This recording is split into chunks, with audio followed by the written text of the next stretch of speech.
Youth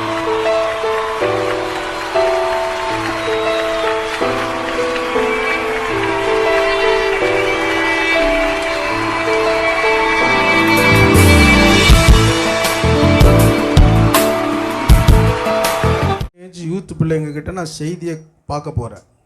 எத்தனை பேர் எழுதியிருக்கிறீங்க வசனத்தை நான் பார்க்க போகிறேன். அல்லேலூயா. அதனால் நீங்கள் எந்த அளவுக்கு உண்மையாக கவனிக்கிறீங்க நான் பார்க்க போகிறேன்.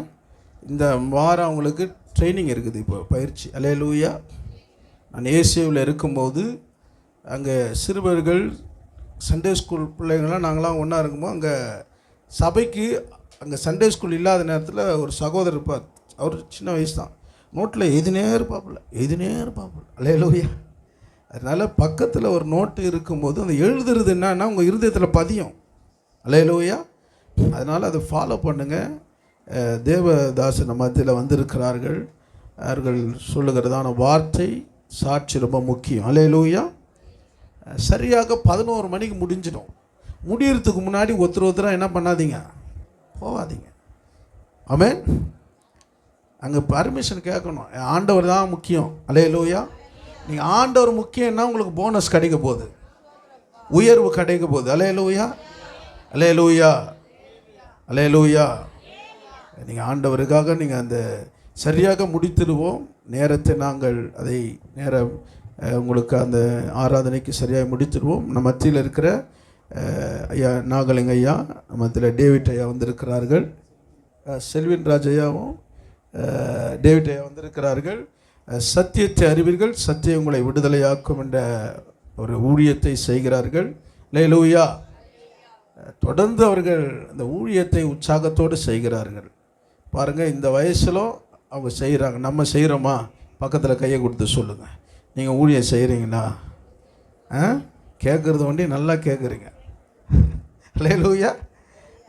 பாருங்கள், அதுதான் வாஞ்சை. கர்த்தர் மேலே உங்களுக்கு வாஞ்சிருந்தால் 99 வயசில் கூட ஊழியம் செய்வீங்க.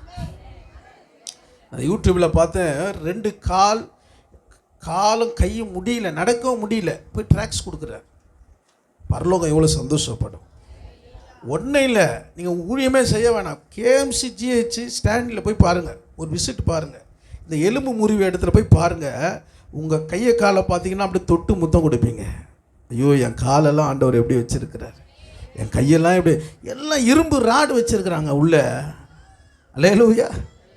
இன்னொன்று, இந்த எரிக்கிற இடத்துல போய் பாருங்களேன், அவன் நிறைய கம்பியை வச்சுனுக்கிறான். அல்லேலூயா. ஏன்ப்பா இந்த கம்பியெலாம் கேட்டால், இந்த காலில் இருந்த கம்பி, இடுப்பில் இருந்த கம்பி, கையில் இருந்த கம்பின்னு எடுத்து காட்டுறான். அல்லேலூயா. இந்த சரீரம் இருக்கிற வரைக்கும் தான் என்னது, ரொம்ப என்ன பண்ணாத, தொடாத, கிட்ட வராத, அதை இதெல்லாம் பேசுகிறோம். ஆனால் ஒன்றும் இல்லை, எரிக்கப்பட்டால் மரித்து போன அந்த சரீரத்துக்கு வேல்யூவே இல்லை. அப்போ இருக்கிற வரைக்கும் நீ ஆண்டவருக்கு ஊழியம் செய்யணுமா வேணாவா? அல்லேலூயா. செய்வீங்களா இல்லையா? செய்வீங்களா? ஒன்றும் இல்லை, இந்த மருத்துவமனை ஊழியெல்லாம் இருக்குது, கலந்து கொள்ளுங்க. நான் உண்மையாலுமே ஏற்கனவே சொன்னேன்.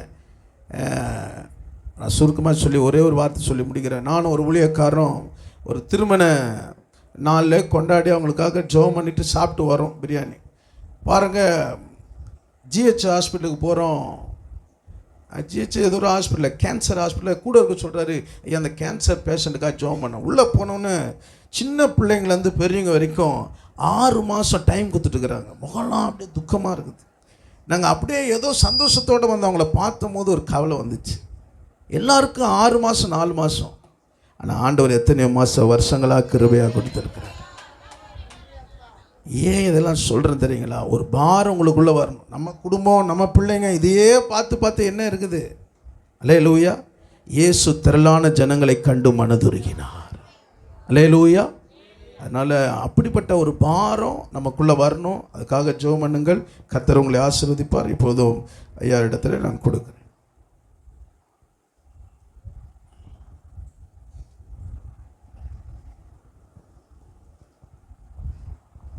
அல்லேலூயா.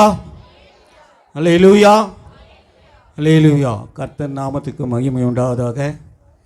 இந்த வாழ்ப்பினை அளித்து அழிமை போதவருக்கும் உடன் ஊழியர்களுக்கும் இசைக்கருவி வாசிக்கிற சகோதரருக்கும் சகோதரிக்கும் நான் வாழ்த்துக்களை தெரிவிக்கிறேன். கர்த்தர் நாமத்தினாலே ஸ்தோத்திரங்களை ஏறெடுக்கிறேன்.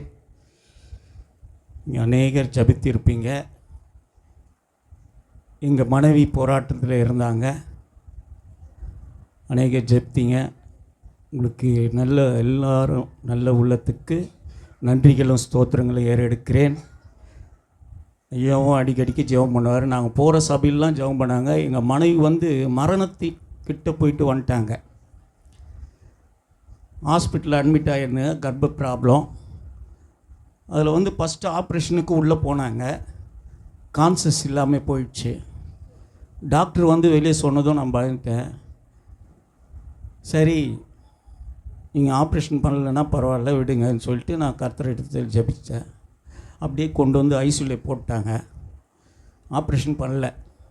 2வது முறை கரெக்டாக நடக்கணுன்னு கடவுள்கிட்ட முறையிட்டேன். முறையிட்டதும் அவர் சரியான பாதையில் கொண்டு போய் என் மனைவிக்கு ஜீவனும் பலனும் கொடுத்தார். உங்கள் ஜபத்திலையும் நாங்கள் போகிற அநேக சபையிலையும் ஜபித்தார்கள். உங்களுக்கு நன்றி செலுத்துகிறேன். ஒரே ஒரு வசனத்தை வாசிப்போம். சங்கீதம் 25:20 வாசிப்போம்.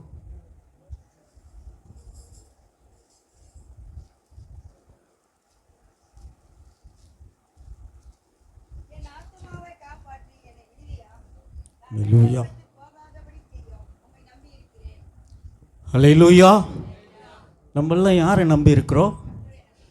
கர்த்தரை தான் நம்பி இருக்கிறோம். உன்னை விட்டு விலகுவதுமில்லை, உன்னை கைவிடுவதில்லை. பயப்படாதே, நான் உன்னோடு இருப்பேன் என்ற தேவன். நானும் தினமும் ஜபிப்பேன், அதிகாலையில் இருந்து ஜபிப்பேன்.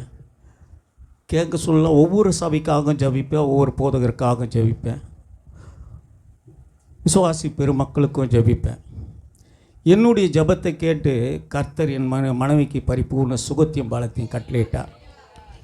கர்த்தருக்கு ஸ்தோத்திரம். இப்போது ஒரு பாடல் பாடிட்டு சாட்சிகள் சொல்கிறேன். ஐயா சொன்னார், ஒருவர் அன்பாக இருந்தால் கர்த்தர் எல்லாவற்றையும் செய்ய வல்லவராக இருக்கிறார்.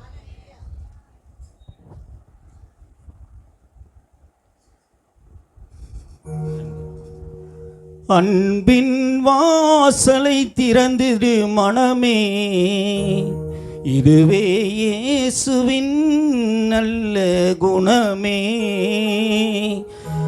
அன்பின் வாசலை திறந்திடு மனமே, இதுவே இயேசுவின் நல்ல குணமே. ஒருவர் மீது ஒருவர் அன்பாய் இருந்தால் அங்கே தேவன் தெரிவார். அன்பின் வாசலை திறந்திடு மனமே, இதுவே இயேசுவின் நல்ல குணமே.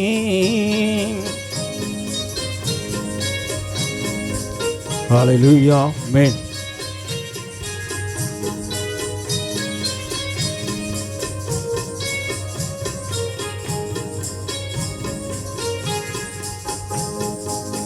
எத்தனை கோபம் எத்தனை சாபம் இத்தனை இருந்தால் என்ன லாபம்.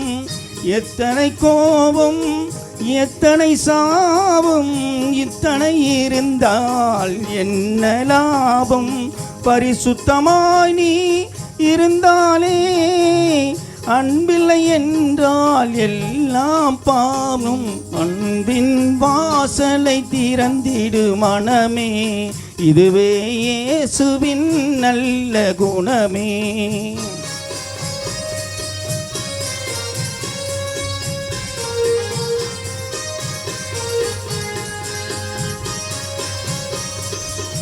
ஹல்லேலூயா, ஆமென். நன்றி ராஜா. சத்துரு பசியை போக்கிவிடு, அவன் தாகத்தை தீர்த்திடு என்றார் இயேசு. சத்துரு பசியை போக்கிவிடு, அவன் தாகத்தை தீர்த்திடு என்றார் இயேசு. சத்தியம் ஒன்றே மறந்துவிட்டால் நித்தியமில்லை என்றார் நேசர். அன்பின் வாசலை திறந்திடு மனமே, இதுவே இயேசுவின் நல்ல குணமே.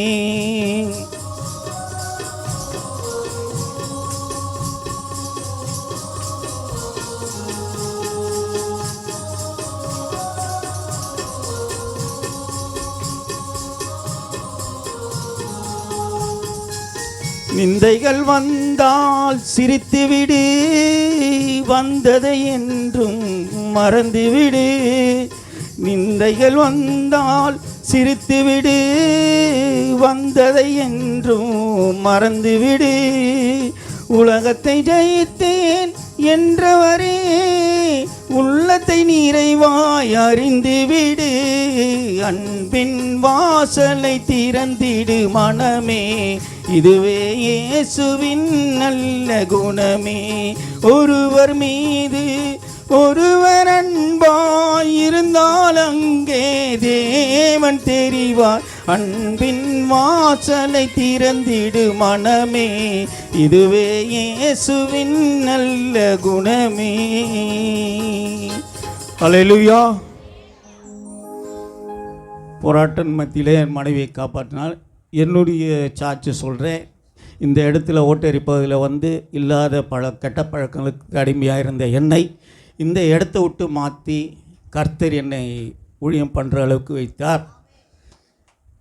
எவ்வளோ நன்மைகள் செய்திருக்கிறார். நானும் ஒன்றுக்கு உதவாத ஒரு குப்பை தூசியாக இருந்த என்னை தூக்கி எடுத்தார் கர்த்தர். என்னை வழிநடத்தினவர் கல்வாரி எம்டி டானியல் ஐயா தான். அவர் பாடல்கள் தான் நாங்கள் பாடுவோம். அவர் 1000 பாடல்கள் மேலே வெளியிட்டுறாரு. அவர் வழிநடத்தின விதங்கள் தான். ஒரு நாள் கூட என்னை விட மாட்டார். எங்கே போகிறாரோ கூப்பிட்றாரு, எந்த இடத்துல ஊழியத்துக்கு போகிறாரோ கூப்பிட்றாரு. நாங்கள் போவோம். நானும் இவரும் மிஸ் பண்ண மாட்டோம். எல்லா ஊருக்கும் போய் ஊழியம் பண்ணியிருக்கிறோம். தெரு ஊழியங்கள் எல்லாமே பண்ணியிருக்கோம். மீட்டிங், பெரிய பெரிய மீட்டிங்கு. நான் படிப்பு அறிவு இல்லாதவன். 5ஆம் கிளாஸ் தான் படித்தேன். என்னை பெரிய பெரிய ஆள் இடத்துலலாம் உட்கார வச்சிட்டார் கர்த்தர். ஏன்னா ஒரு அற்புதம் செய்கிற தேவன், அதிசயம் செய்கிற தேவன். எனக்கு அநேக நன்மைகளை செய்தார். இடையில் உபத்திரம் வரும். ஊழியக்காரங்களுக்கு உபத்திரம் சகிச்சு கொள்ளுங்கள், கர்த்தர் திடப்படுத்துவார். கர்த்தர் என் பக்கத்தில் இருப்பதனால் நான் அசைக்கப்படுவதில்லை. கர்த்தரையே நம்பி இருக்கிறோம். அவர் நன்மையே செய்வார். நன்மை உண்டாகட்டும். இன்னொரு பாடலை பாடி, ஒரு நாள் வரும் உன்னை தேடி வரும், உன் எண்ணங்கள் நிறைவேறும். அந்த நாள் வரும், அந்த நாள் வரும். ஒரு நாள் வரும் உன்னை தேடி வரும், உன் எண்ணங்கள் நிறைவேறும். அந்த நாள் வரும், அந்த நாள் வரும். ஹல்லேலூயா, ஆமென்.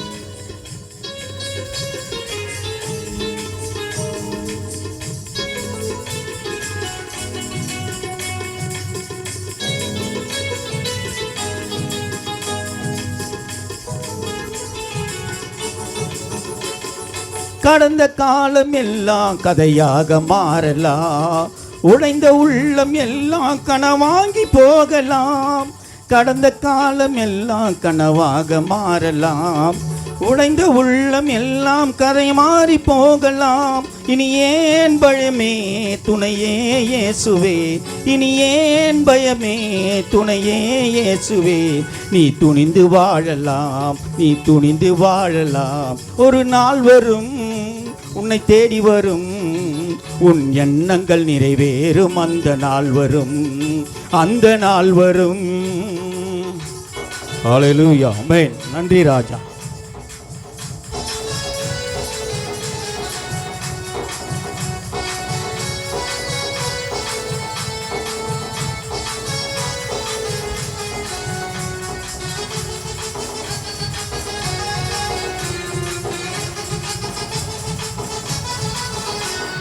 சிறுமை வந்தபோது அவர் கிருபை தாங்குமே, வெறுமையான போது அவர் உண்மைகள் தேடுமே. சிறுமை வந்தபோது அவர் கிருபை தாங்குமே, வெறுமையான போது அவர் இமைகள் தேடுமே. இனி ஏன் கலக்கும் இயேசுவே இறங்கும், இனி ஏன் கலக்கும் இயேசுவே இறங்கும். நீ மகிழ்ந்து வாழலாம், நீ மகிழ்ந்து வாழலாம். ஒரு நாள் வரும் உன்னை தேடி வரும், உன் எண்ணங்கள் நிறைவேறும். அந்த நாள் வரும், அந்த நாள் வரும். ஹல்லேலூயா, ஆமென். நன்றி ராஜா.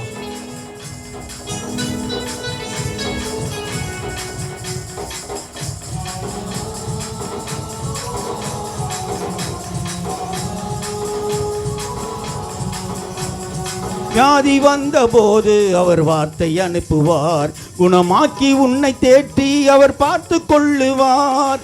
வியாதி வந்தபோது அவர் வார்த்தை அனுப்புவார், குணமாக்கி உன்னை தேற்றி அவர் பார்த்து கொள்ளுவார். இனி ஏன் கவலை, வறுமை மகிமை, நீ பயணம் தொடரலாம், நீ பயணம் தொடரலாம். ஒரு நாள் வரும் உன்னை தேடி வரும், உன் எண்ணங்கள் நிறைவேறும், அந்த நாள் வரும், அந்த நாள் வரும்.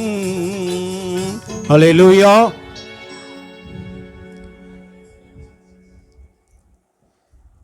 நான் சபரிமலைக்கு போய்க்கிறேன், திருப்பதிக்கு போய்க்கிறேன். திருப்பதிக்கு இங்கேருந்து நண்டு போயிருக்கேன், ஹோட்டல்லேருந்து நடந்தே போவேன். எல்லாம் ஃப்ரெண்டுங்க கூட சேர்ந்துக்கிட்டேன். போக சொல்ல கடன் வாங்கின்னு போவேன், வர சொல்ல ₹1 கூட இருக்கு. இங்கே வீட்டுக்கு நிம்மதி இருக்காது. வீட்டில் பயங்கர கஷ்டம் வரும், போராட்டங்கள், பயங்கரமாக குடிப்பேன். அங்கேருந்து திருப்பதியிலேருந்து இறங்குந்துமே தண்ணி சாப்பிட்டு தான் வருவேன். அந்த பழக்கத்தில், பயங்கரமான பழக்கத்தில் இருந்தேன். நான் எல்லோரையும் துணிச்சலாக அடிப்பேன், பயப்பட மாட்டேன். அதுக்குமே துணிச்சலாக அடிச்சுட்டு அடிக்கடிக்கு சண்டை வாங்கின்னு வந்துடுவேன். அம்மா அப்பா இறந்ததுலேருந்து எங்களை ரொம்ப பாதுகாத்தாங்க. கடை போட்டு எங்களை ரொம்ப கஷ்டமாக வளர்த்தாங்க. சரி, அதெல்லாம் உணர்ந்து எனக்கு திருமணம் எங்கள் மாமா பொண்ணு தான் அவங்க. நான் கேட்ட அம்மாட்ட பார்த்து முடிங்க அப்படின்னு சொல்லி அவங்க சரி இருப்பா பார்க்கலான்ட்டாங்க. சரின்னு நாங்கள் போயிட்டு லவ் பண்ணிட்டு போயிட்டோம். திருமணம் ஆச்சு. திருமணம் ரொம்ப கஷ்டம், உடம்பு முடியாத இருந்தேன் நான். எங்கள் அம்மா கூப்பிட்டு தான் வந்துட்டேன். முடியாத இருக்கிற பட்சத்தில் அப்படிமாரி இருக்க சொல்ல, சரி இங்கே திருப்பதி சபரிமலைக்கு போகலாம் அப்படின்னு மாலை போட்டேன். சபரிமலைக்கும் போனேன், 3 வருஷம் போனேன். பணம் எல்லாம் செலவு தான் கண்டி நிம்மதி கிடைக்க மாட்டேங்குது. அங்கே போய் நின்றுதான் ஒரு செகண்டு தான் நம்ம ஜீவனுள்ள தேவனை நம்ம சுதந்திரமாக ஆராதிக்கிறோம். எவ்வளோ கஷ்டப்பட்டு இங்கேருந்து போகிறாங்க, ஒரு செகண்டு தான் அப்படி வலிச்சு விட்றாங்க. அவ்வளோ கஷ்டப்பட்டு போனால் கூட நெருக்கடியில் போய் அவ்வளோ லாங்கெலாம் போகிறோம், அப்படியே வலிச்சு விட்ருவாங்க.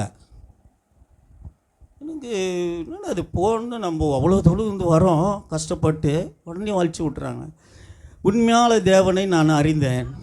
அறிந்து கொண்டது தான் எனக்கு கர்த்தர் ஜீவனும் பலனும் கொடுத்தார். எனக்கு டிபி அட்டாக் ஆகிடுச்சு. நான் ரட்சிக்கப்பட்ட புதுசில் சில நேரம் திருவிருந்து எடுக்க மாட்டேன், நான் வந்துடுவேன். ஒரு 6 மாதம் ரட்சிக்கப்பட்ட புதுசுலேயே நான் தண்ணி சாப்பிட்டுருந்தேன், திருவிருந்து எடுக்க மாட்டேன், வந்துடுவேன். எங்கள் பாஸ்டர் சொல்லுவார், ஏன் நீங்கள் திருவிருந்து எடுக்க மாட்டீங்க? நான் சிரிப்பேன். கேட்டார்னா, இல்லைங்கய்யா எடுக்கிறேன்னு சொல்லிட்டு வந்துடுவேன். ஒரு நாள் என்ன சொல்லிட்டாரு, நீ திருவிருந்து எடுக்கலைன்னா நீ பரிசுத்த ஆவியெல்லாம் நீ பெற்றுக்க முடியாது, கர்த்தர்கிட்ட ஐக்கியமாக இருக்க முடியாது, எல்லாத்தையும் வார்த்தை கொண்டு சொன்னார். சொன்னதும் இவங்க ஒரு திட்டம் போட்டாங்க. எனக்கு டிபி அட்டாக் ஆகிடுச்சு. டிபி அட்டாக் அந்த 6 மாதம் மாத்திரை சாப்பிட்ணுன்ட்டாங்க. அந்த 6 மாதம் மாத்திரை சாப்பிட்டு 3 மாதம்தான் சாப்பிட்டேன். 3 மாதம் எப்படி சாப்பிட்டேன்னா, நான் சர்ச்சுக்கு போகிறேன், என்னை பாஸ்டர் நீ ஒயிட் அண்ட் ஒயிட்டில் தான் வரணும், கலரில் வரக்கூடாதுன்னாரு. என்னடா திடீர்னு ஒயிட் அண்ட் ஒயிட்லேயே வர சொல்கிறாரு அப்படின்னு போனால், பாடல் ஆராதனைலாம் முடிஞ்சதும் செல்வின் ராஜ் ஸ்டேஜ் மேலே வாங்க அப்படின்னாரு. நான் இந்த சாங் சர்வீஸில் எல்லா இதுலேயும் நான் பாடலாம் பாடுவாங்க, நீங்கள் மேலே வாங்கன்னாரு. மேலே வந்தோம். இன்னிலேருந்து செல்வின் ராஜுக்கு மூப்பனார் ஆர்டினேஷன் தரேன், அவர் கீழே உட்காரக்கூடாது, மேலே தான் உட்காரணுன்ட்டார். அன்றைக்கி தாங்க அன்னிலேருந்து மைக்க பிடிச்சிங்க. அன்னை நைட்டு ஆர்டினேஷன் வாங்கின நைட்டு 1 மணிக்கு எழுந்து ஜெபம் பண்ணுங்க. இன்னும் நான் செய்த பாவங்கள் எல்லாத்தையும் அறிக்கையிட்டேன் கர்த்தரில். என் மனைவி தூங்குறாங்க, நான் 1.5 மணி நேரம் இருக்கும், நான் எல்லாத்தையும் அறிக்கையிட்டு கண்ணீர் விட்டு ஜபித்தேன். ஜபிச்சதும் 6 மாதம் சாப்பிட வேண்டிய மாத்திரையை 3 மாதம் சாப்பிட்டேன். பரிபூர்ண சுகத்தை கொடுத்தார். அதுலேருந்து நான் மைக்கு பிடிச்சுவேன் சபையில். அதுலேருந்து நான் தான் இருக்கேன், அவருடைய ஊழியத்தை பண்ணிட்டு தான் இருக்கேன். நம்ம வார்த்தைக்காக போகலாம். ஒரு சிறிய ஜப ஏறத்திட்டுருங்க. கண்களை மூடியிருப்போம்.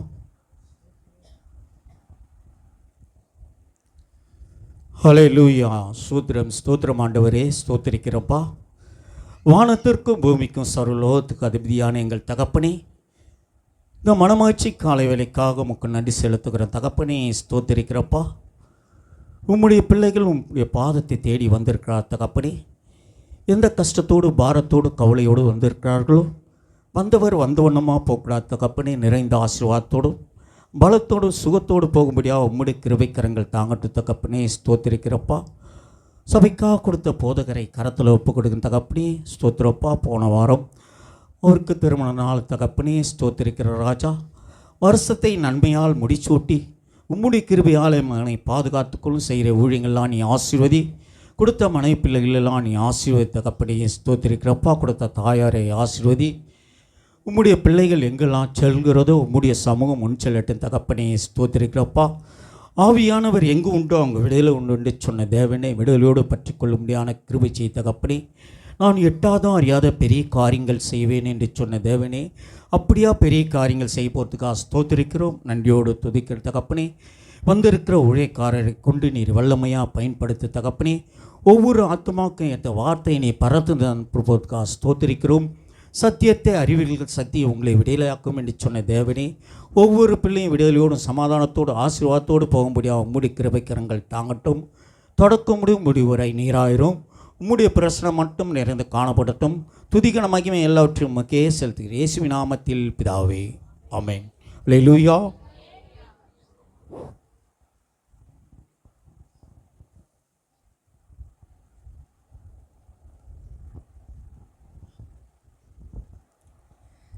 எத்தனை பேர் சந்தோஷமாக இருக்கீங்க?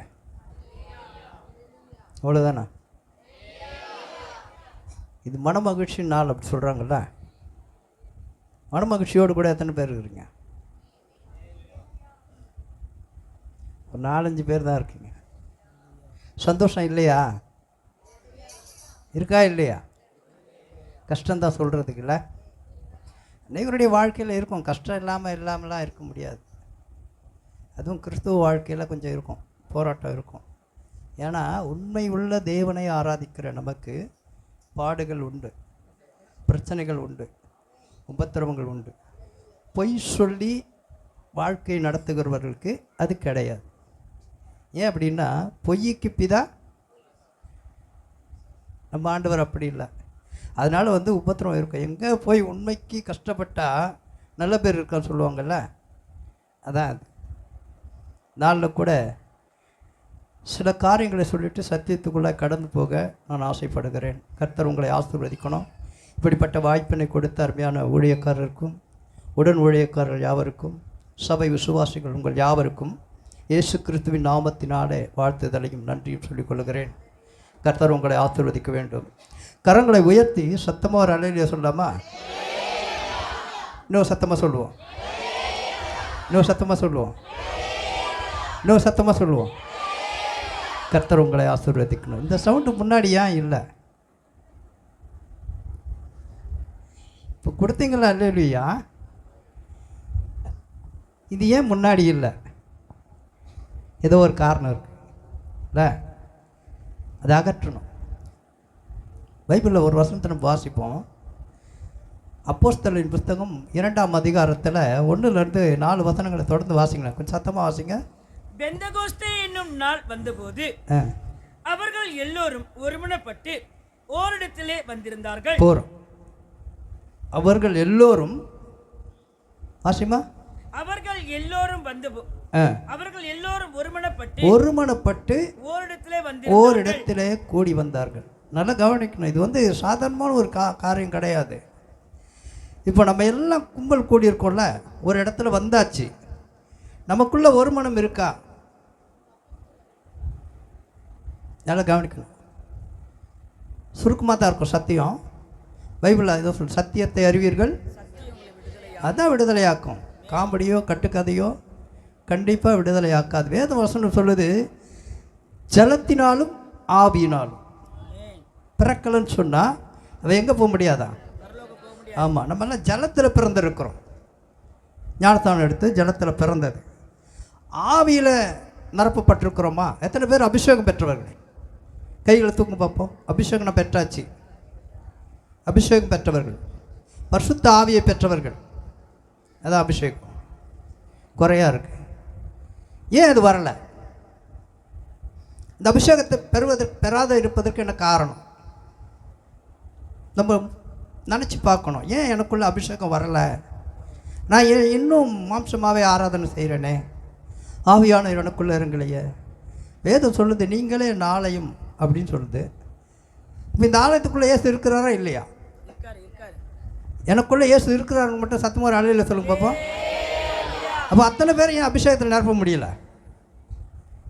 இயேசு உனக்குள்ளே தானே இருக்கார். ஏன் அபிஷேகத்தினால உன்னால் நிரப்ப முடியல? பரிசுத்த ஆவியான் உனக்குள்ளே ஏன் இறங்கலை? என்ன தெரியுமா? இங்கே சொல்லப்பட்டிருக்கு, அவர்கள் எல்லாம் ஒரு இடத்துல ஒருமனப்பட்டு. இங்கே அமர்ந்திருக்கிற அத்தனை பேருக்கு ஒரு மனம் இருக்கா? அங்கே தான் ஆவியானவர் கிரியை செய்வார். ஒவ்வொருத்தருக்கும் ஒரு மனநிலை உண்டு. இப்போது இந்த பாத்திரம் இருக்குல்ல, இந்த பாத்திரத்தை ஃபுல்லாக தண்ணி வச்சுருக்காங்க. பாத்திரத்தை ஃபுல்லாக தண்ணி வச்சுருக்காங்க. இன்னொரு பாத்திரத்தில் தண்ணி எடுத்து இந்த மூடியை எடுத்துட்டு அந்த தண்ணி இதுக்குள்ளே ஊற்றுனா அந்த தண்ணி கீழே போகுமா உள்ளே போகுமா? சத்தமாக சொல்லுங்கள். கீழே தானே போவோம். உள்ளே போகுமா? கீழே போகும். கரெக்டா? அப்போ ஏன் கீழே போகுது? அந்த தண்ணி ஏன் கீழே போகுது? இந்த பாத்திரத்துக்கு ஃபுல்லாக தண்ணி இருக்கு. இந்த பாத்திரம் என்பது நம்முடைய இருதயம். புரியுதா? நம்முடைய இருதயம். நம்ம ஆலயத்துக்குள்ளே வருவதற்கு முன்பாக வீட்டுக்குள்ளே எதையோ நினச்சிட்டு வந்திருப்போம். நினைத்து கொண்டு வந்ததை அப்படியே மனசுக்குள்ளேயே வச்சு நீங்கள் உக்காந்தீங்கன்னு சொன்னால் இது இறங்காது. ஊத்துற தண்ணி உள்ளே போவாது. ஏற்கனவே இந்த இருதயம் முழுவதுமாக நிரம்பி இருக்கிறது. என்ன அது? வீட்டு குடும்ப சூழ்நிலைகள், மற்றவர்கள் பேசின காரியங்கள், உலக சிந்தனைகள், இது எல்லாம் போட்டு இவ்வளோன்னு இருக்கிற அந்த இருதயத்துக்குள்ளே போட்டு புல் பண்ணி வச்சிட்டோம்னா பரிசுத்த ஆவியானவர் என்கிற அந்த ஆவி எங்கே இறங்க உள்ள? ஒரு மனம் இல்லை. சிந்தனையெல்லாம் செதறுது. எப்படா 11 மணி ஆகும், இந்த ஆள் எப்போ முடிப்பான், நம்ம வீட்டுக்கு போகணும், வீட்டில் இவ்வளோ வேலை இருக்குது, இதுவே உள்ளே ஓடிக்கிட்டு இருக்கோம். அப்போ இயேசு எப்படி உள்ளே வருவார்? அப்போ நீங்களே இந்த ஆலயம் சொன்னார், இந்த ஆலயம் சுத்தமாக இருக்குதா? தீர்மானம் பண்ணுங்க. அதுதான் சத்தியத்தை அறிவீர்கள், சத்தியம் உங்களை விடுதலையாக்கும் என்று சொல்கிறதுக்கு காரணம் தான். ஏதோ கேட்குறோம், படி ஓட்டி இறங்கணுன்னு காணாது போயிடும். ஏன்? அது வருது உள்ள, இது வெளில போயிடும். பரிசுத்த ஆவியானவர் எப்போ வருவார்னு சொன்னால், எப்போ ஆலயத்துக்குள்ளே வருமோ அப்போ மட்டும்தான் வர்றாரு. மற்ற நேரம் வேறு யாரும் வந்துடுறான். அதனால் இவர் வெளியே ஓடி போயிடுறார். எவ்வளோ நேரம் அவரை தாங்குவார்? நல்லா யோசிச்சிங்க. வாழ்க்கை என்பது கொஞ்சம்தான். இதில் எவ்வளோ பாடுகள் இருக்குது, பிரச்சனைகள் இருக்குது, போராட்டங்கள் இருக்குது, உபத்திரவங்கள் இருக்குது. இயேசு அனுபவிக்காதே நம்ம அனுபவிக்கிறோம். நல்லா யோசிச்சு பாருங்கள். ஒரு 30 வயசு வரைக்கும் என்னமோ தாக்கு பிடிச்சி நின்ட்டார் அவர். கஷ்டம்னா என்ன தெரிஞ்சிருக்காது. பெற்றவங்க சோறு போட்டிருப்பாங்க, நல்லா வளர்த்துருப்பாங்க, சில ஆலோசனைகள் சொல்லியிருப்பாங்க. அவர் 12 வயசுல ஞானம் வந்துடுச்சு. 12 வயசுலேயே போதகர் போய் கேள்வி கேட்டாராம். அவ்வளோ ஒரு ஞானவான் இயேசு கிறிஸ்து. பரிசுத்த ஆவியானவர் அனுப்பப்பட்ட பரிசுத்த ஆவியானவர் அவர் இயேசு கிறிஸ்து. அப்போ அப்படி 30 வயசு வரைக்கும் தன் பெற்றோர்களுக்கு கீழ்ப்படிந்திருந்தாராம். அவர் செஞ்ச வேலை செஞ்சுருந்தாராம். அப்படி சொல்லுது சரித்திரம். நம்ம பிள்ளைங்க அப்படி செய்கிறாங்களா? இல்லை நாம் செஞ்சுருக்கோமா? பெற்றவங்களுக்கு கீழ்ப்படிந்திருக்கிறோமா? இன்றைக்கி ஒரு தீர்மானத்தோடு போனோம். ஏதோ வந்தோம், போனோம், சத்தியம் கேட்டோம், 2.5 மணி நேரம் உட்காந்தோம், இதுக்கப்புறம் அடுத்த வாரம் வந்து பார்த்துக்கலாம் அப்படின்னு நினச்சிங்கன்னா ஆண்டவர் இதே தான் சொல்லுவார். நீ இன்னைக்கு போயிட்டு நாளைக்கு வா. ஊழியக்காரர் எவ்வளோ பெரிய வல்லம் நிறைந்த ஊழியக்காராக இருந்தாலும், செத்தவனை உயிரோடு எழுப்பினாலும், என்ன தான் ஆவிக்குரிய இயேசு கிறிஸ்து நாமத்தில் எந்த காரியத்தை செய்தாலும் செஞ்சு முடிச்சிட்டோன்னு பரலோக திறந்த வாசலுக்குள்ளே நீ பிரவேசிக்கிறது ரொம்ப கடினமான காரியம். தெரியுமா? தேவனுடைய சித்தத்தின்படி யார் செய்கிறார்களோ அவர்கள் தான் அது உள்ளே பிரவேசிக்க முடியும். நீ உன் சித்தத்துக்கு செய்கிறது பிரவேசிக்க முடியாது. நான் இயேசுவின் நாமத்தினால பேய் ஓட்டுனுங்க, பிசாசை ஓட்டுனுங்க, தீத்தலாம் சொல்கிறாரு. நான் கையை வச்ச உடனே எல்லாம் ஆட ஆரம்பிச்சு. நல்லது தான், சந்தோஷம். ஆனால் பிதாவின் சித்தம்னு ஒன்று இருக்குல்ல, அதை செய்யாத வரைக்கும் எந்த மனுஷனும் பரலோக ராஜ்யத்துக்குள்ளே கால் வைக்க முடியாது. அது யாராக இருந்தாலும் சரி, நானாக இருந்தாலும் சரி. அதுதான் சத்தியத்தை அறிந்து கொள்ளணும். இப்போ மேலோட்டமாக தான் இன்னும் பேசிகிட்டு இருக்கோம், ஓரத்தில் வலையை போட்டுட்ருக்கோம், ஆழத்துக்குள்ளே போகலை. இந்த இருதயத்துக்குள்ளே ஒருமனப்பட்டிருந்தால் பரிசுத்த ஆவியானவர் இறங்குவார். கண்டதை போட்டு அடைச்சி வச்சுக்கிட்டு ஆவியில் நரம்பு ஆவியில் நரம்பு நரம்பு நரம்பு இங்கே பாட்டு பாடுறோம், பேண்ட் அடிக்கிறாங்க, ட்ரம் அடிக்கிறாங்க, மற்ற இந்த கீபோர்டு வாசிக்கிறாங்க, பேடு வாசிக்கிறாங்க, எல்லாம் ஆவியானவர் செய்கிற காரியங்கள் தான். ஆனால் நம்மளால் ஏன் நரம்ப முடியலன்னு சொன்னால் இதுதான் காரணம். இந்த இருதயத்துக்குள்ளே என்ன இருக்கு, வேறு ஏதாவது கொண்டு வந்தது அப்படியே வச்சுன்னு உட்காந்துருக்கு. உன் பாரத்தை என்மேல் வை அப்படின்னு சொன்ன பைபிள் வேறு சொல்லுதா இல்லையா? யார் மேலே வைக்கணுமா? என் மேலே வச்சிருமா. ஏன்னா நான் இல்லை, பிதாவாகிய தேவன் இயேசு கிறிஸ்து மேலே உன் பாரத்தை வை. அவர் தான் உனக்கு விடுதலை கொடுக்க முடியும், அவர் தான் உனக்கு சமாதானத்தை கொடுக்க முடியும்.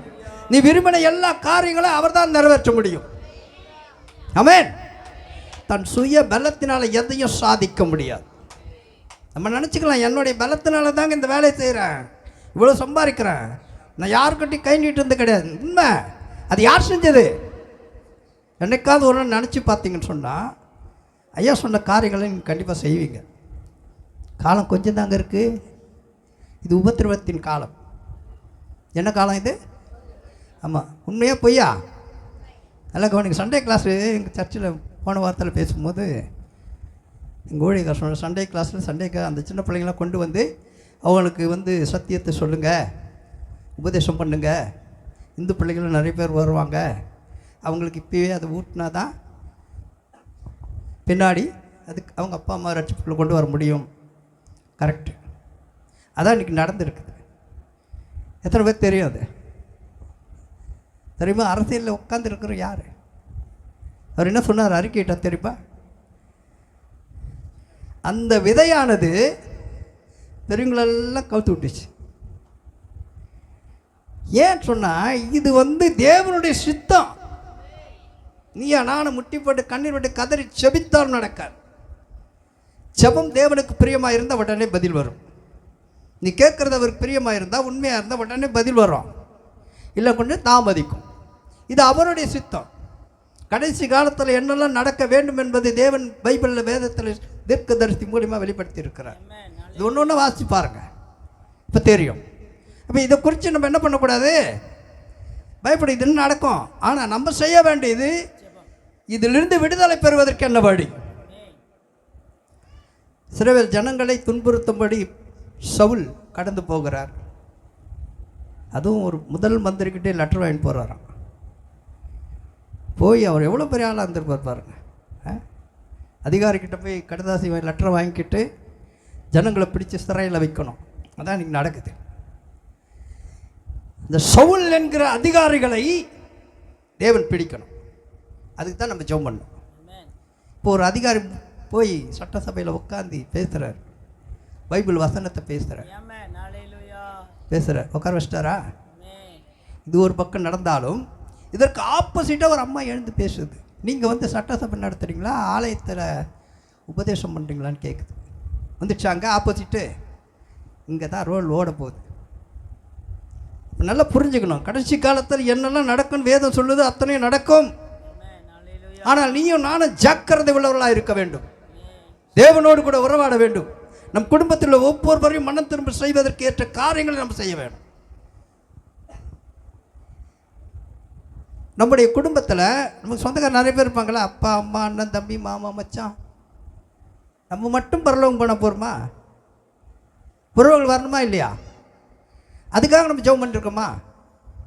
எத்தனை பேர் என் குடும்பத்துக்காக நான் கண்ணீர் விட்டு செபிச்சிருக்கேங்க, அதனால் எங்கள் அப்பா வந்துட்டார், எங்கள் அம்மா வந்துட்டாங்க, எங்கள் அண்ணன் மட்டும் வரல, அதில் என் தங்கச்சி மட்டும் வரலன்னு சொல்கிறவங்க மட்டும் கை தூக்கி போகிற ஆளு சொல்லுங்க பாப்பா. அதுக்காக ஜெபம் பண்ணியிருக்கோமா? எத்தனை பேர் பண்ணியிருக்கோங்க? சத்தம் வரல பார்த்தியா? சுயநலம். நான் மட்டும் நல்லா இருந்தால் போகிறோம், யார் எப்படி போனால் நமக்கு என்ன கிடைக்குது? ஏசு அப்படி நினச்சிருந்தா நீங்கள் நான் இங்கே உட்காந்துருக்க முடியாது. அவர் சொன்னார் பாருங்கள், தள்ளி விட்டாங்கண்ணே, அங்கே தான் போயிருப்பேன். இங்கே இருக்கிற அன்பு வேறு எங்கெங்கே இருக்குது? அப்படிப்பட்ட அன்பை கொடுத்த இயேசு கிறிஸ்துவை நம்ம எப்படி ஆராதனை செய்கிறோம்? அவர் ஆவியாக இருக்கிறார். அவரை ஆராதிக்கிற நாம் ஆவியோடு உண்மையோடு தொழுது கொள்ள வேண்டும் என்று வேதம் சொல்லுதே. நம்ம எப்படி தொழுது கொள்ளுறோம்? ஒரு தீர்மானத்தோடு போங்க. பரிசுத்த ஆவி முதலாவது பெற்றுக்கொள்ளுங்க. ஆலயத்துக்கு வரும்பொழுது குடும்பத்தில் இருக்கிற பிரச்சனைகள், போராட்டங்கள், உபத்திரவங்கள் அப்படி ஒதுக்கி வச்சுருங்க. இங்கே வரும்பொழுது இந்த இடத்த காலியாக கொண்டு வந்துட்டிங்கன்னா பரிசுத்த ஆவியான உனக்குள்ளே வந்துடுவார். அவர் உனக்குள்ளே வந்துட்டா நீ திரும்பி வீட்டுக்கு போகும்போது அந்த பிரச்சனை இருக்காது. அல்லையா சொல்லமா? சத்தமாக அல்லையா சொல்லமா? எத்தனை பேர் இதை செய்ய போகிறீங்க? வருகின்ற நாட்களில் உண்மையாக ஐயா ஆலயத்துக்குள்ளே நான் வரும்பொழுது என் குடும்ப சிந்தனைகளை கொண்டு வர மாட்டேன். ஆலயத்துக்குள்ளே நீங்கள் எனக்குள்ளே வாசம் பண்ணணும். பரிசுத்த ஆவியில் நிரப்பணும். நானிய பாஷை பேசணும். தீர்க்க தரிசனங்கள் சொல்லணும். என் கண்கள் தரிசனங்களை காணும்படி அக்கினியின் வல்லமை என்னால் ஊற்றப்படணும். ஹல்லேலூயா, ஹல்லேலூயா, ஹல்லேலூயா, ஹல்லேலூயா. தகப்பனே உமக்கு நன்றி.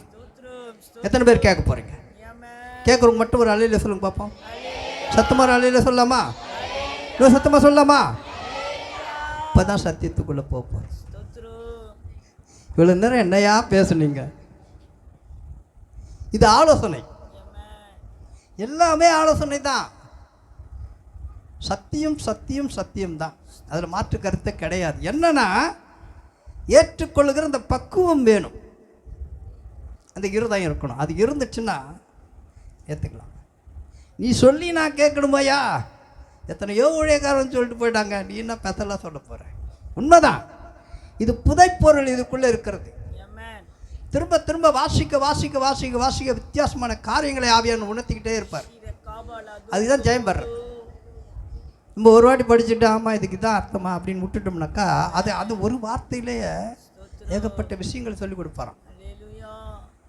வார்த்தை ஒன்று தான், வியாக்கணங்கள் பலவிதமாக இருக்கும். இதே வார்த்தையை ஊழியக்காரர் பேசுனா அவர் ஒரு மாதிரி பேசுவார், இவர் ஒரு மாதிரி பேசுவார். அப்போ சபையில் இருக்கிறவங்க அத்தனை பேருக்கும் ஒவ்வொரு அதே வார்த்தை தான், வியாக்கணங்கள் வித்தியாசமாக வரும். அது ஊழியக்காரருக்கு தேவன் கொடுக்குற ஊழியங்கள். அது ஊழியத்தில் பல விதம் உண்டு. சில பேர் காமெடி பண்ணி ஊழியம் பண்ணுவாங்க. அந்த காமெடியை சில பேருடைய இருதயத்தை உடைக்கும். அது உள்வாங்கணும். அதான் சிரிக்க வச்சுட்டு போயிட்டாருப்பா, அப்படி இல்லை. சிரிக்கவும் செய்யணும், சிந்திக்கவும் செய்யணும். சிந்திச்சிங்கன்னா இது எதுக்காக இவர் இப்படி சொன்னார் அப்படின்னு ஆராய்ஞ்சு பார்ப்போம். அப்படியே சிரிச்சுக்கிட்டே போயிட்டோம்னு சொன்னால் அது உள்ளே போகாது. இப்படி போய் அப்படி போயிடும். அதுதான் ஆரம்பத்தில் பைபிளில் போட்டிருக்கும், காது உள்ளவன் நீ சொல்ல வேண்டியதை சொல்லிட்டு போ. அப்போ நீ கேட்குறதும் கேட்காத யார்கிட்ட கொடுத்துட்டார் அந்த பொறுப்பை? நம்மக்கிட்ட தான் கொடுத்துட்டார். நீங்கள் தான் தீர்மானம் பண்ணணும். இப்போது முயற்சி பண்ணுன்னு பைபிளில் போட்டிருக்கோம். இப்போ இந்த இடத்துல ஒரு 100 ரூபா நோட்டு இருக்குதுன்னு வச்சுங்களேன், சீனியில் ஓட்டின்னு இருக்குது. இப்படி அண்ணாந்து பார்த்துட்டு விட்டு போயிடுவீங்களா? யாருமே இல்லை, யாருமே இல்லை. அது 100 ரூபா அங்கே இருக்குது, அல்ல கீழே கிடக்குது. அதை எடுக்கணும். என்ன பண்ணுவீங்க? கொடுக்கணும் ஓடி பேத்துருவீங்களா? யோசிப்பீங்களா? சுற்றி பார்ப்பீங்க, யாருன்னா இருக்கிறாங்களா இல்லையா? 100 ரூபாயாச்சே, இன்றைக்கி ஒரு நாள் பொழப்போமே, விட்டு போயிடுவீங்களா? எங்கள் பாஸ்டர் நானும் ஒரு டைம் 2 வீலரில் வந்து நிற்கிறோம். நான் வண்டி ஓட்டின்னு வரேன், என் பின்னாடி உட்காந்துருக்காரு. டைம் பாட்டு ஓடினே இருக்குது, உட்காந்துக்கிறாரு. 100 ரூபா நோட்டு மடித்து அப்படி உருட்டியாக இருக்குது, ரோட்டில் கிடக்குது. சாயந்தரம் ஒரு 5:30 மணி இருக்கும். கொஞ்சம் தூரம் வந்துட்டு, ஐயா அங்கே நோட்டு 100 ரூபா நோட்டு பார்த்து தெரியுதையான்னு. என்னங்க விட்டு வாருங்க, போங்க திரும்பி போங்க அப்படின்றாரு. நான் திரும்பத்துக்குள்ளே ஒரு ஆள் எடுக்கிறான். அது அசால்ட்டு. அந்த 100 ரூபா நோட்டுக்கு எவ்வளோ முயற்சி பண்ணுறோம், எப்படியாவது எடுத்தே ஆகணும்னு ஒரு முயற்சி இருக்குல்ல. அது இயேசு கிறிஸ்துவ ஏற்றுக்கிறதுக்கு அல்லது அவருடைய வழிமுறைகளை கை கொள்வது கடைப்பிடிக்கிறதுக்கு ஏன் எடுக்க மாட்டேன் அந்த முயற்சி? ஏன் செய்ய மாட்டேங்கிறோம்? அது எப்போ வேணால் கேட்டுக்கலாம்ப்பா, விடுப்பா, இது கிடைக்குமா? கஷ்டம்தான் இல்லை. தீர்மானம் பண்ணுங்க, ஆண்டவர் உங்களை ஆசீர்வதிப்பார். சத்தியத்துக்குள்ளே போகும். பிலிப்பியரின் புஸ்தகம் 4ஆம் அதிகாரம் 5ஆம் வசனத்தை வாசிங்களேன். உங்கள் சாந்த குணம் எல்லா மனுஷருக்கும் தெரிந்திருப்பதாக கர்த்தர் சமீபமாய் இருக்கிறார். போறோம். என்ன குணம்? சாந்த குணம். என்ன குணம்? எத்தனை பேருக்கு இருக்கு? கர்த்தர் எங்கே இருக்கிறாரு? உன் பக்கத்தில் இருக்கிறார், உனக்குள்ளே இருக்கிறார், உன்னை ஆளுகை செய்கிறார். ஆனால் வேதம் எப்படி சொல்லுது பாருங்க. பிலிப்பின் பவுல் சொல்கிறார், உங்கள் சாந்த குணம் எல்லா மனுஷருக்கும் தெரிந்திருப்பதாக. எத்தனை பேர் சாட்சியாக இருக்கிறீங்க? நம்ம குடும்பத்தில், நம்ம சொந்த பந்தங்களில், நம்ம இருக்கிற பகுதி இருக்குல்ல, அந்த தெரு, அந்த பகுதியில் இருக்கிற ஜனங்களுக்கு முன்பாக இருக்கிறோமா? இருக்கிறேன் அப்படின்ற மட்டும் சத்தமாக ஒரு அலையில் சொல்லுங்க பார்ப்போம். எனக்குள்ளே சாந்த குணம் இருக்குதுங்க. இல்லையா சொல்லலாமா? இப்போ சொல்லுங்கள், இப்போ சொல்லுங்கள். இல்லையா? சத்தமாக சொல்லுங்கள், சத்தமாக சொல்லுங்கள். சாந்த குணத்தை கேட்கலங்க, நார்மலாக சொல்லுங்கள். இல்லையா சொல்லுங்கள். இதுக்கு வருது, அதிகம் வரல. அப்போ என்ன குணம் இல்லை? சாந்த குணம்.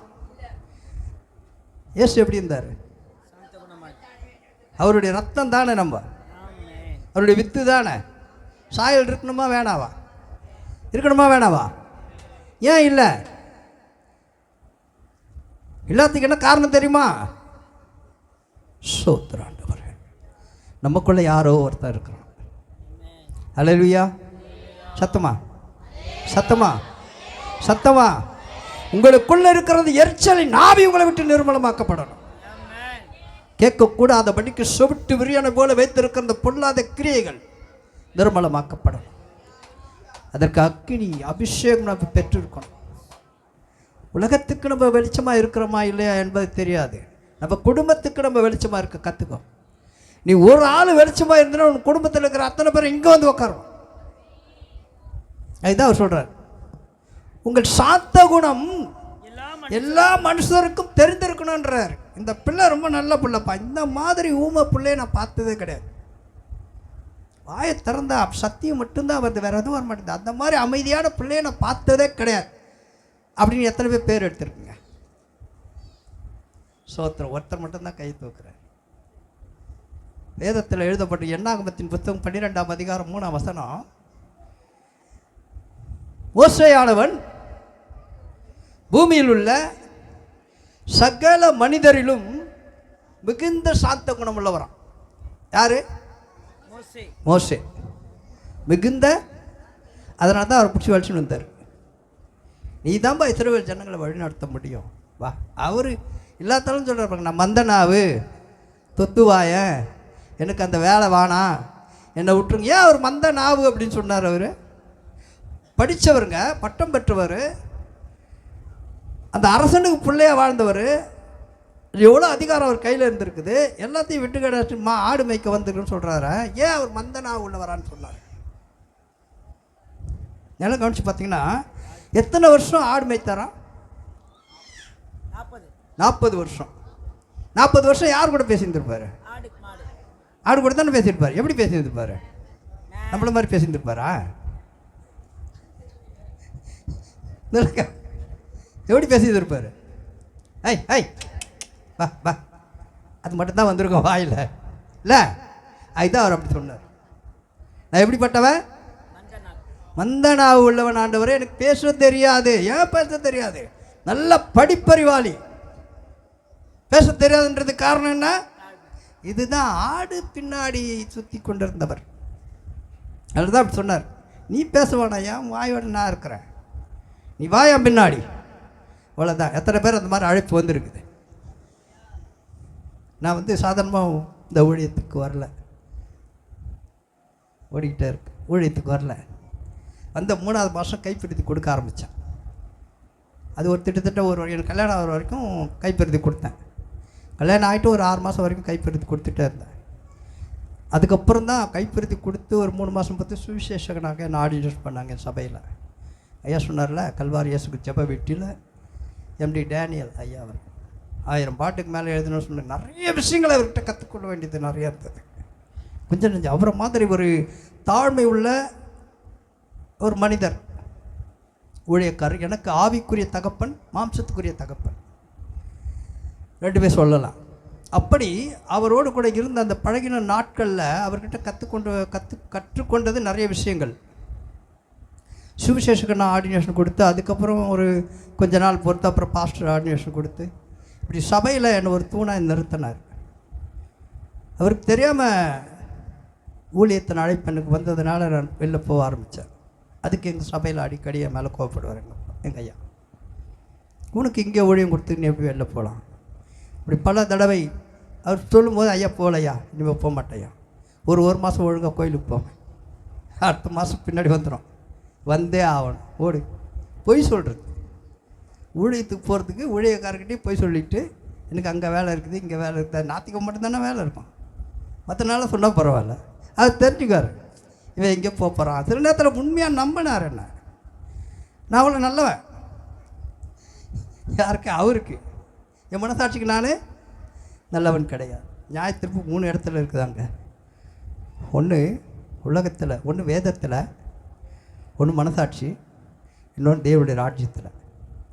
இந்த வேதத்தின்படி நியாயத்தீர்ப்பு நியாயம் விசாரிக்க முடியலைன்னா கூட உன் மனசாட்சி ஒன்று நியாயம் தீர்க்குன்னு சொல்லுது. நீ உட்காண்ட்ருக்கோம்ல, மனசாட்சி நம்மகிட்ட பேசும், நீ நல்லவனா, உங்கள்கிட்ட சாந்த குணம் இருக்குதா, என்னெல்லாம் பேசுன. இப்போ வந்து நல்ல பிள்ளை மாதிரி வந்து உட்காண்ட்ருக்கிய, பேசிக்கிட்டே இருக்கும், குத்தும். ஆமாவா இல்லையா? சத்தமாக அல்லையில சொல்லமா? கேட்குறீங்களா சத்தியத்தை? சத்தியம் கேட்டால் உங்களுக்கு விடுதலை. இன்றைக்கி ஒரு விடுதலையோடு போக முடியும், சமாதானத்தோடு போக முடியும், சந்தோஷமாக போக முடியும். உன் இருதயத்தில் இருக்கிற கசப்பான காரியங்கள் இந்த நிமிஷத்தில் தேவன் உன்னை விட்டு அகற்றுவார். அப்படி அகற்றலன்னு சொன்னால் தேவன் உனக்குள்ளே இல்லைன்னு அர்த்தம். வேறு யாரோ உட்காந்து இதை கேட்காத இருந்தாலும் அப்படி தான் சொல்லுவான். நீ கேட்கவே கேட்காத, கேட்டீங்கன்னா கெட்டு போயிடுவேன் அப்படின்னு அவன் கிரியை செஞ்சுன்னே இருப்பான். கிரியை முறியடிக்கிறது நம்மக்கிட்ட தான் இருக்குது. உங்கள்கிட்ட பொறுப்பை கொடுத்துட்டார் ஆண்டவர், அவர் கொடுத்துட்டார், நீ தான் அதை கை கொள்ளணும். நம்ம அதை கை கொள்ளாத நம்ம இஷ்டத்துக்கு போகும்போது, அவன் சத்தத்துக்கு செவி சாய்க்கும் போது உனக்கு வருகிற உபத்திரவத்திலிருந்து உன்னை மீட்பதற்கு ஆள் கிடையாது.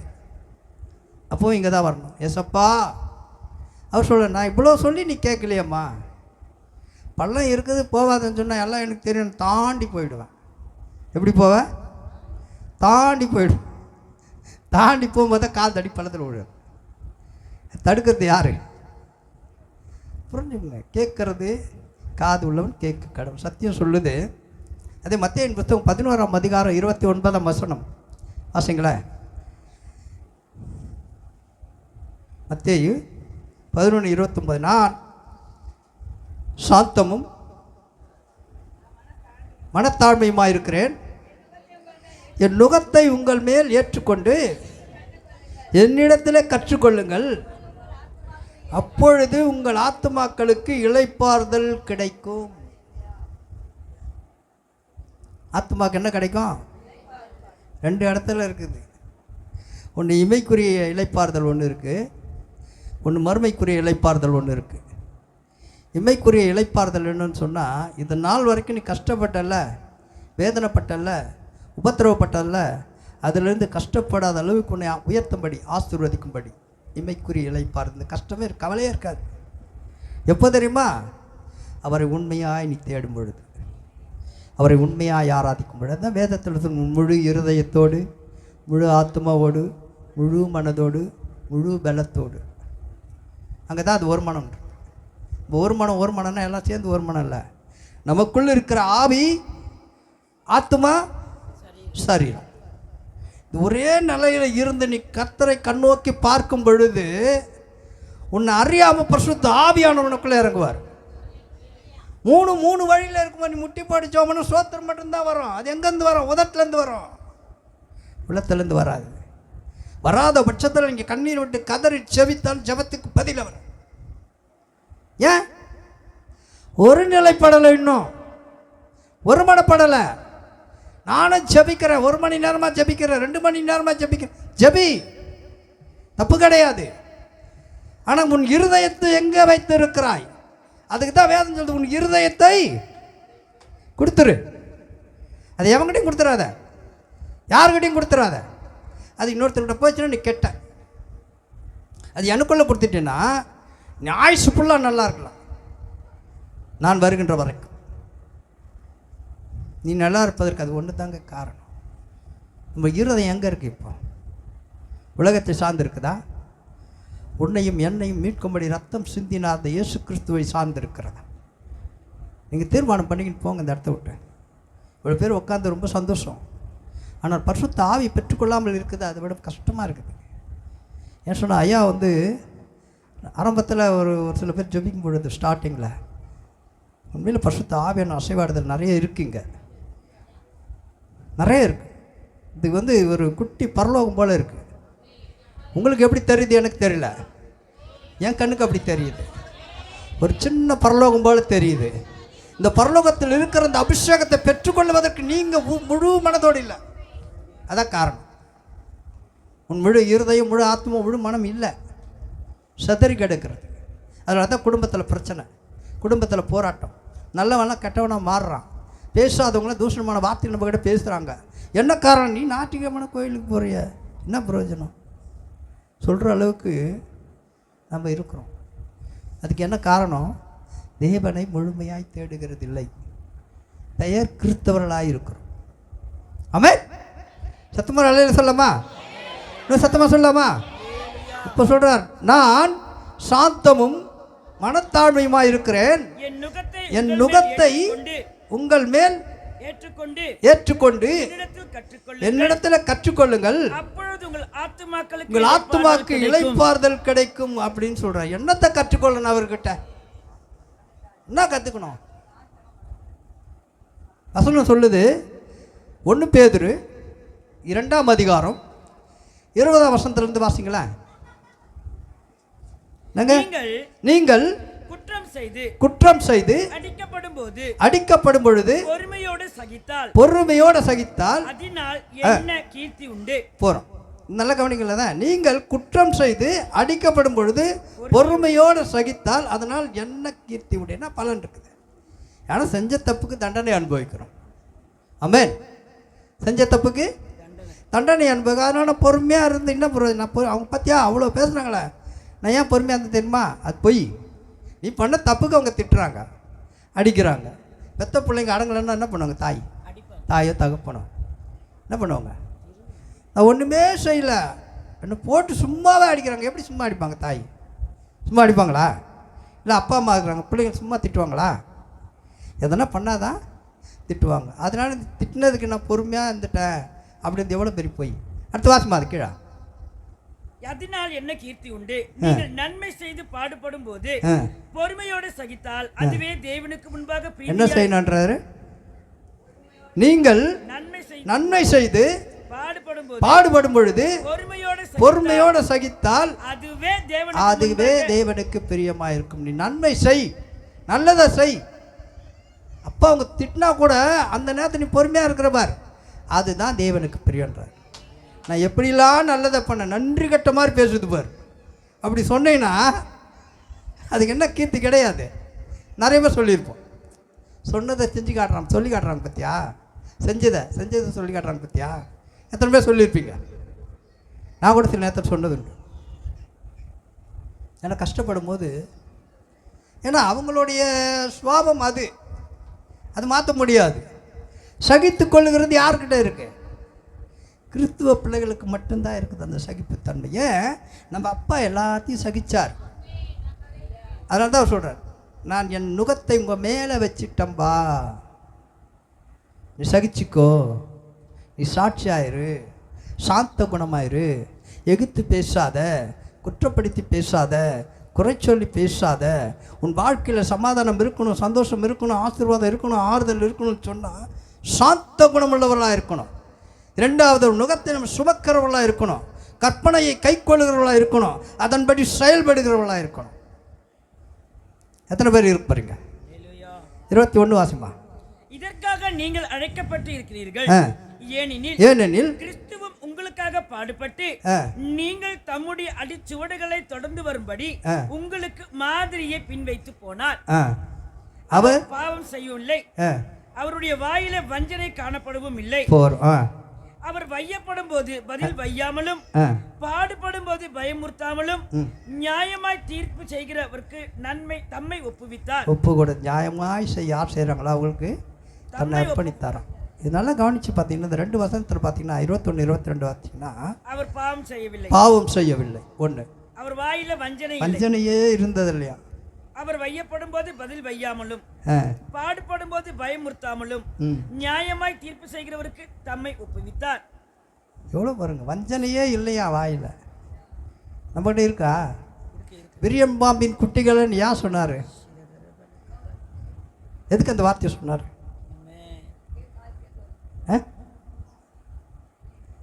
குட்டி இருக்குல்ல, விரியம் பாம்பு குட்டி, அது முட்டையிலேருந்து வெளியே வரும்போது விஷத்தை கக்குமா.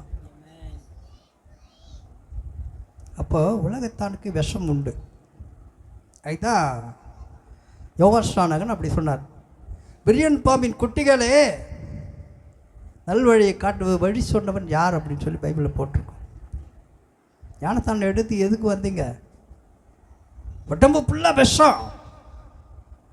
நல்ல வார்த்தையை வாயில் வர்றது கிடையாது, நல்ல செய்கை கிடையாது, செயல்கள் எல்லாம் பிரியமில்லாத இருக்குது. அதனால தான் அப்படி சொன்னார். நல்லா கவனிச்சு பாருங்க. அவர் வாயில் என்ன இல்லையா? வஞ்சனையே கிடையாது. யாருக்கும் துரோகமான வார்த்தையே வரலையா? எல்லாரையும் நேசித்தார். அவருடைய ரத்தம், அவர் ரத்தத்தினால் மீட்கப்பட்டவர்கள் அல்லது நீங்கள் என் ஆலயம் சொல்லி நமக்குள்ளே வாசம் பண்ணுகிற தேவன் நமக்குள்ளே இருக்கும் பொழுது அவருடைய நாமம் தரிக்கப்பட்ட பிள்ளைகள் அப்படி இருக்கிறோமா? இதெல்லாம் ஆண்டவர் கேட்பார். வெளிச்சமாக இருக்கிறதுக்கு இதுதான் அடையாளம். சாந்த குணம் உள்ளவர்களுக்கு இதெல்லாம் இருக்கணும். இயேசுடைய பிள்ளைகளாக இருக்கிற நமக்கு இதெல்லாம் தேவைங்க. அப்போ தான் உனக்கு உலகத்தின் ஆசீர்வாதம் உண்டு, இம்மையிலும் வறுமையும். இம்மைக்குரிய ஆசீர்வாதம் இந்த உலகத்தில் என்னெல்லாம் நீ விரும்புறியோ எல்லாத்தையும் கொடுப்பார். மறுமையில் ஜீவனுக்கு இளைப்பாறுதல் கிடைக்கும். இல்லைன்னு சொன்னால் கொஞ்ச நேரத்துக்கு முன்னாடி ஒரு வசனத்தை கேட்டிங்கள, ஆனால் பைபிளில் சொல்கிறது எல்லாம் உண்மைங்க. நல்லா யோசிச்சு பாருங்களேன். உன்னை மண்ணிலிருந்து எடுத்ததுனால எங்கே திரும்புவேன்? மண்ணுக்கு தான் போயிடுவேன். அவர் ஊதின சுவாச காற்று எங்கே போவோம்? அதுக்குத்தான் நியாய தீர்ப்பு. நல்லா கவனிங்க. சரீரத்துக்கு கிடையாது. சரீரத்துக்கு இங்கே கொடுக்குறாங்க நியாய தீர்ப்பு. கையில் அடி, காலில் அடி, உடம்புல வலி. ஐயா சொன்னார், பிளாட் வச்சு இது பிளேட்டு வச்சாங்க, கையில் பிளேட்டு, காலில் பிளேட்டு, இதெல்லாம் இங்குக்குரிய தண்டனை. மறுமையில் உள்ள ஊதின சுவாச காற்று, இயேசுன்ற இந்த சுவாச காற்று, தாத்துமா, அதுக்கு தாங்க தண்டனை. ஆனால் நம்ம எதையுமே புரிஞ்சுக்கிறது கிடையாது. நடக்கும்போது பார்த்துக்கலாம், விடு, வரும்போது பார்த்துக்கலாம். வரும்போது பார்த்துக்கிறதுக்கு உண்மை தான். நான் கூட ஒரு நேரத்தில் அப்படி தான் சொன்னேன். ரட்சிக்கப்படாததுக்கு முன்னாடி எல்லாம் அவர் செய்யணும். பார்த்துக்கலாம் விடு, பார்த்துக்கலாம் விடுன்னு. ஆனால் ஆண்டு ஒரு நாள் பார்த்து பிடிச்சி வலிச்சு உட்கார வச்சிட்டு, வாடா தாமி, நீ தான் வேணவா வலிச்சு உட்கார வச்சார். 34 வருஷம் ஆகுது. ஆலயத்துக்குள்ளே நான் கால் அடித்து வைத்து 34 வருஷத்தில் 19 வருஷம் ஊழியத்தின் பாதையில் வெளியில் வந்தேன். தொடர்ந்து இன்றைக்கி வரைக்கும் நடத்திங்கன்னா. ஆனால் என்னுடைய ஊழியம் என்பது கடமைக்காக, நான் ஆண்டவரிட தான் கேட்டேன், கடமைக்காக இருக்கக்கூடாது, காணிக்கைக்காக இருக்கக்கூடாது. அது அவருடைய வேலை. நான் உபதேசிக்கிறேன். ஒரு சில பேர் ஊழியக்காரர் அப்படி தான் என்ன பண்ணிட்டாங்கன்னா, நான் பாஸ்டர் மீட்டிங் ஒரு 2 டைம் போனேன். போனவுடனே பேசுகிற உபதேசத்தை கேட்டு அவர் என்ன பண்ணுறார், ஐயா உங்களுக்கு ஊழியம் வந்து பவுலோடைய ஊழியம் ஐயா, உங்களுக்கு வந்து சாதாரண ஊழியம் கிடையாது அப்படின்னு சொல்லிட்டார். நான் எப்படி சொல்கிறீங்க? இல்லை ஐயா, நீங்கள் பேசுகிற வார்த்தை ஒரு மாதிரியாக இருக்கு அப்படின்னு சொல்லி அந்த சபையில் அநேகர், அது என் கூட ஒரு 6 பேர் பாஸ்டர் ஆர்டினேஷன் எடுத்தாங்க. எனக்கு கொடுத்த ஆர்டினேஷன் அந்த சபையில் கொடுத்தது. எதுக்கு சொல்ல வர சொன்ன, அவர் சொல்கிறார், உங்களுக்கு சத்தியம் வந்து வேறு மாதிரி இருக்குது, நான் தான் சாட்சி. எனக்கு ஆண்ட ஒரு அழைப்பு எல்லாருக்கும் ஒரே மாதிரி இருக்காது, ஒவ்வொருத்தருக்கு ஒவ்வொரு மாதிரி இருக்கும். அந்த அழைப்பின்படி தேவன் என்னை நடத்தி கொண்டிருக்கிறேன். சத்தியத்தை முழுமையாக சொல்ல முடியல, குறைஞ்சபட்ச நேரம் ஆகும். எனக்கு கொடுக்கப்பட்ட நேரம் கரெக்டாக முடிய போகிற 2 நிமிஷம் தான் இருக்குது. ஏன் சொல்கிறேன்னு சொன்னால், உங்கள் சாந்த குணம் யாருக்கு தெரியணும்? முதல்ல குடும்பத்தில் வெளிப்படுத்துங்க. அப்போ உனக்குள்ளே இயேசு இருக்கிறாருன்னு அர்த்தம். நீ இங்கேருந்து போயிட்டு சாப்பாடு செய்யலை, குழம்பு வைக்கலை, வீட்டுக்காரர் இருப்பார், கோயிலுக்கு வராதவர், கோயிலுக்கு தான் போனேன், சாப்பாடு செஞ்சு வச்சுட்டு போகக்கூடாதா? வந்து சரி நான் பசியோட இருக்கிறேன் அப்படின்போது நீ என்ன பண்ணு, இங்கேருந்து போனோன்னே நான் சும்மா எடுத்துகிட்டு வரேன், சர்ச்சுக்கு தானே போயிட்டு வந்தேன், அப்படின்னு சொல்லிட்டு நல்ல வார்த்தை வராது. என்ன வார்த்தை வராது?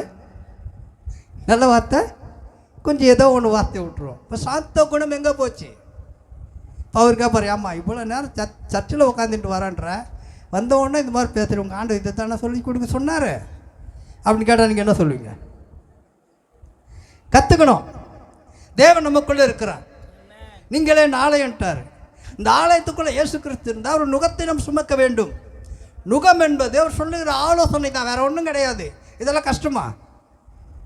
சமாதானம் பண்ணுகிறவர்கள் பாக்கியவான்கள், சாந்த குணமுள்ளவர்கள் பாக்கியவான்கள், தேசத்தை சுதந்திரத்துக் கொள்வார்கள், இப்படிலாம் போட்டிருக்குல்ல. அப்போ கிறிஸ்துவ பிள்ளைகள் எப்படி இருக்கணும்?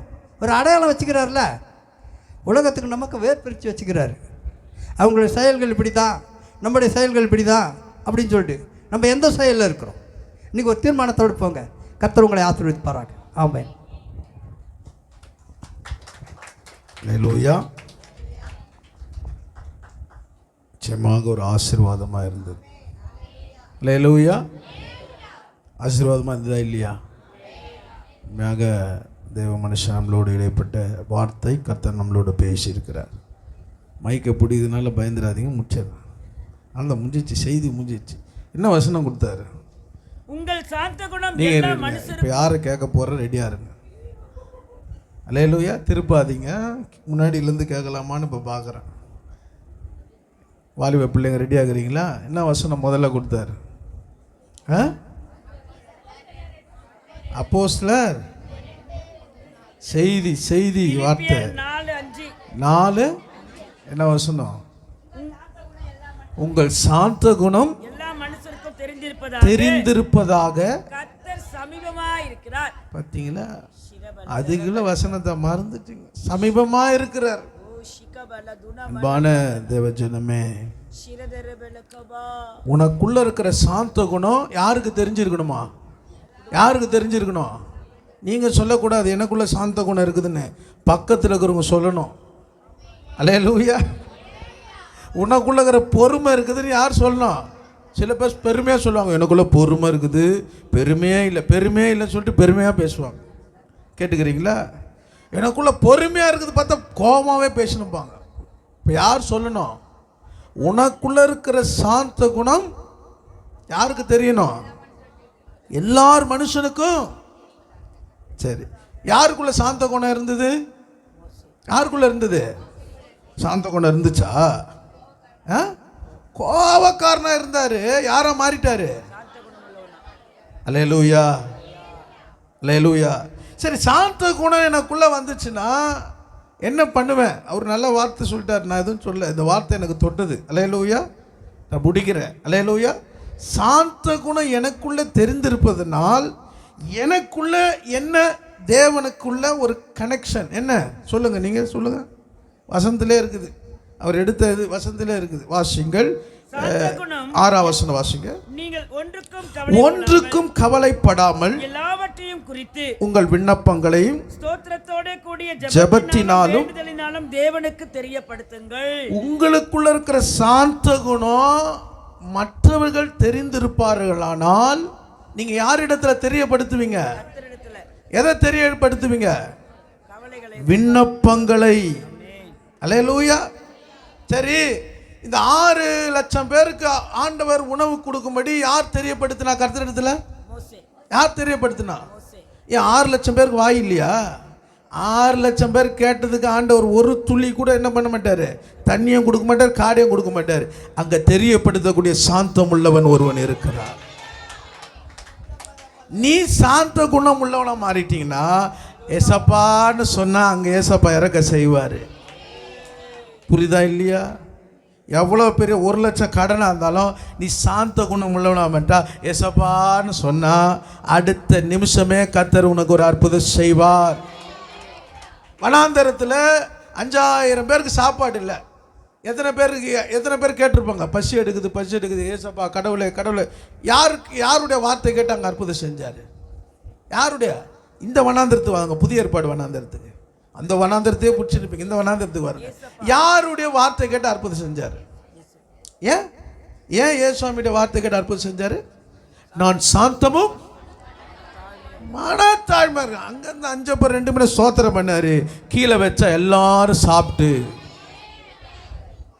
நான் சொல்கிறேன், கோபத்தோடு நீ ஜெபம் பண்ணா, உள்ளகிற பழைய சுவாபத்தோடு நீ ஜெபம் பண்ணா ஒரு அற்புதம் கூட அங்கேருந்து வராது. எண்ணி முடியாத அதிசயங்களையும், அல்லேலூயா, ஆராய்ந்து முடியாத பெரிய காரியங்களையும் சபாய் நகர் சொன்னார்ப்பா. அல்லேலூயா. அந்த அற்புதத்தை உங்களுக்கு செய்ய போறேன். உனக்குள்ள இருக்கிற சாந்தம், அல்லேலூயா, சபைக்கு வந்து நீ யாரா மாறினோம்? வார்த்தை எப்படி மாறினோம்? வீணா பேசணும் வார்த்தை விலையேற பெற்ற வார்த்தையா மாறினோம். அல்லேலூயா. வார்த்தை அளந்து பேசணும். வாயில முகத்துல சாந்தம் தெரியணும். அல்லேலூயா, அல்லேலூயா. சரி, தேவனுக்கு தெரியப்படுத்தின என்ன செய்வாரு? 7ஆம் வசனம் வாசிங்க. எல்லா புத்திக்கு மேலான தேவ சமாதானம் உங்கள் இருதயங்களையும் சிந்தைகளிலும் கிறிஸ்து இயேசுவுக்குள்ளாக காத்துக்கொள்ளும். நான் சொல்றேன், எல்லா புத்திக்கு மேலான சமாதானத்தை கர்த்தர் உங்க வீட்டில் தர போறாரு. சந்தோஷமும் சமாதானமோ என் உள்ளத்தில் பொங்குதம்மா. சந்தோஷமோ சமாதானமோ என் உள்ளத்தில் பொங்குதம்மா. என் வாழ்வில் நோக்கமெல்லாம் இயேசுவுக்காய். என் வாழ்வில் நோக்கமெல்லாம் இயேசுவுக்காய் வாழ்வதுதான்.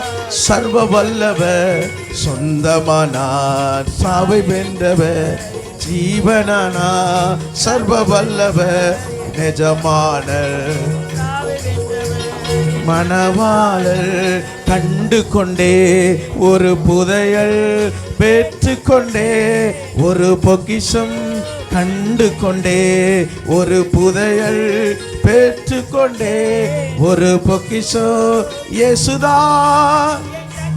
சொல்லுங்க, இயேசுதா.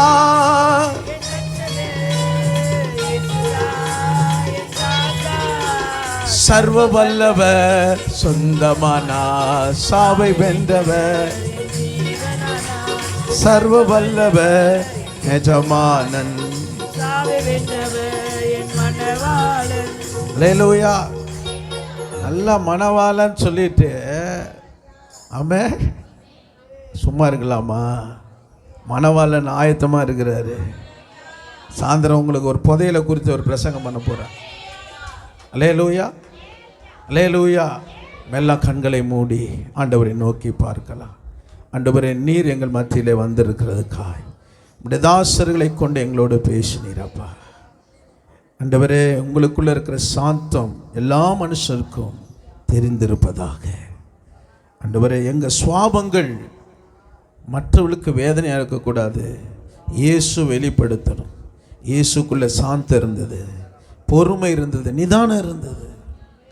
இன்னைக்கு சாந்தம் எல்லாருக்கும் தெரியணும். அந்த சாந்தம் இருக்குமானால் நீங்கள் தேவனோட பேசலாம், தேவனோட உறவாடலாம், உரிமை கொள்ளலாம்.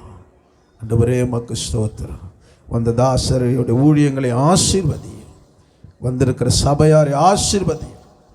ஆண்டவரே, அவருடைய வாழ்க்கையில் ஆண்டவரே அவருக்குள்ள இருக்கிற சுவாபங்கள் உமக்கு மகிமை உள்ளதாய் மாறட்டும் அப்பா.